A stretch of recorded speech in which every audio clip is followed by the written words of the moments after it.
it is Wednesday, it's July 17th. Welcome back to the vlog. So, can we talk about PAX for a few minutes? A few times. I'm going to call this part one in a series of probably at least 2 videos.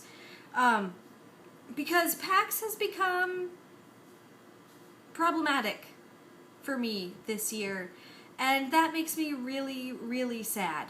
Because for me, PAX has been this tremendous, positive thing in my life. And this year, it just doesn't feel that way. It just doesn't. And it doesn't feel that way to the point where I don't think I'm gonna go. And I haven't completely made up my mind yet, but I'm leaning toward not going.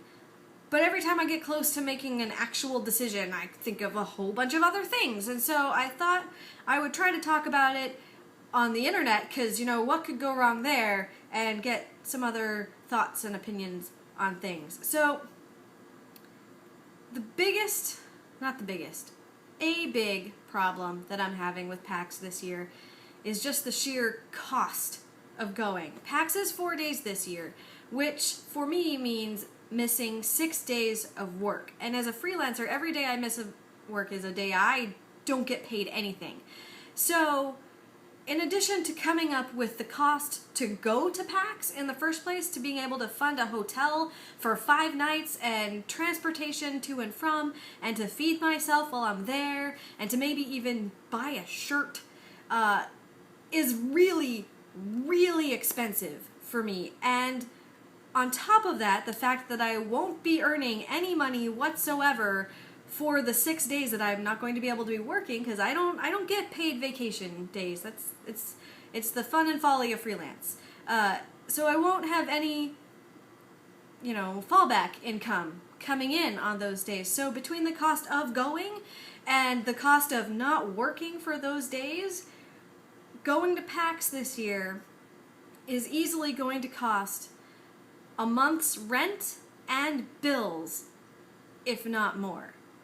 And that is a huge, huge financial burden for me right now, because I just moved and I would like to finish unpacking my stuff. And if I go to PAX, I am not going to be able to do that for a while, because I will have to make up the lost time and the lost income, and I'll be behind on my bills for a little bit, and it will throw my finances really out of whack to go. And if we're being honest, and I want to be honest, part of me wonders if it's worth it to undertake that risk, considering that there are people that I love very much who no longer feel safe or welcome at PAX. And of course, I'm talking about the recent Penny Arcade, Mike specifically, transgender community hoopla. And I know that's not the best term, but I don't know what language to use there, and I don't want to offend anybody, but, you know, it's hard to not offend people sometimes, so I'm just going to go with hoopla, because it seems to fit, which I'm going to talk about in the next video.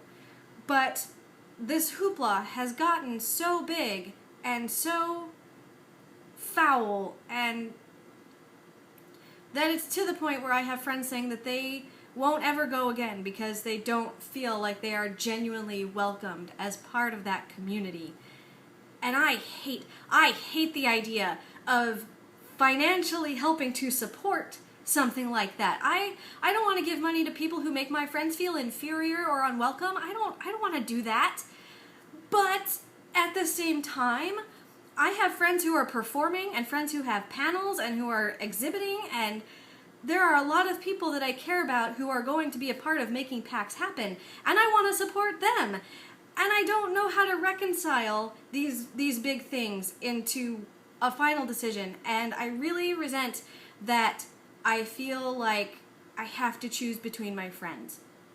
And to be fair, that's me. That's me not sleeping well for more than a week, trying to figure out what to do about this. That's me not eating well because it's all me. It's all me going in my head that is making me feel this way. But that's how I feel. I feel like I'm stuck choosing between friends and which ones I should be supporting and standing by, and how do I come up with this money if I go, and if I don't go, I'm gonna miss out on something great that I usually, maybe it won't be great this year. Tickets sold out in 3 hours. That brings with it kind of a butt munch quotient that I'm a little bit worried about. So that's where I'm at with PAX right now. I don't know if I want to go, and it's this huge, huge weight that I'm trying to sort through. So, I thought I'd put it up there for you guys, and I'm at 5.5-ish minutes, almost 6 minutes, so I'm going to stop and pick up this conversation, or diatribe, tomorrow, and talk more about the Penny Arcade transgender thing as I understand it, which is not super well, but we'll see how far I get. And in the meantime, I would really like to hear your thoughts on this, because, what could go wrong asking the internet to share its opinion? I mean, really, we're all reasonable people using YouTube, right? Okay, so I will be back tomorrow to continue the PAX problem, and please to help in the comment section. Thank you so much for your time and your patience and for tuning in. As always, I really, really appreciate it, and I will see you tomorrow.